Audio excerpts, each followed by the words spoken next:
मी हे काम निवडलं नाही, या कामाने मला निवडलं आहे. इंग्लंडहून आलेली एक पर्यटक कशी बनली भारताची बेस्ट वॉरियर. शेकडो लोकांना जोडून देश स्वच्छ आणि कचरामुक्त करत आहे. भारताचे सौंदर्य आणि संस्कृती पाहण्यासाठी मी 2008 मध्ये इथे आले. पण इथल्या ठिकाणांची अवस्था पाहून मी थक्क झाले. रस्ते, नद्या, डोंगर सगळीकडे फक्त कचऱ्यांचे ढीग दिसत होते. माझ्यासमोर 2च मार्ग होते.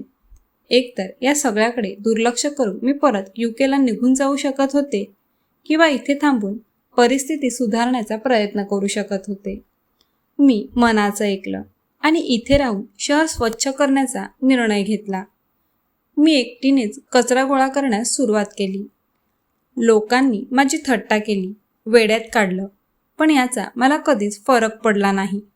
माझ्या स्वतःच्या पैशातून मी साफसफाईसाठी लागणाऱ्या वस्तू विकत घेतल्या आणि बहुतांश वेळा एकटीच काम करत राहिले. कचरा आणि घाणीच्या ठिकाणी काम करताना अनेकदा मी आजारी पडले, पण तरीही मी थांबले नाही. वर्षानुवर्षे असंच काम करत राहिले. पैसे संपले, तब्येत बिघडली, पण मी हार मानली नाही. मी माउंटन क्लीनर्स या उपक्रमाची सुरुवात केली, जेणेकरून माझ्यासारखेच इतर लोकही एकत्र येऊन भारताच्या सुंदर डोंगरांना स्वच्छ करण्यासाठी पुढाकार घेतील. हळूहळू अधिकाधिक लोक माझ्यासोबत जोडले गेले आणि आम्ही मिळून अनेक नद्या, जंगले स्वच्छ केली.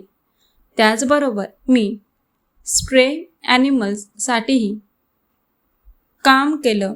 निराधार प्राण्यांना रेस्क्यू करून त्यांना अन्न आणि निवारा उपलब्ध करून दिला.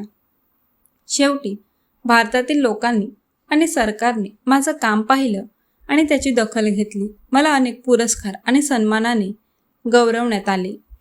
जर मी हे करू शकते तर तुम्ही का नाही?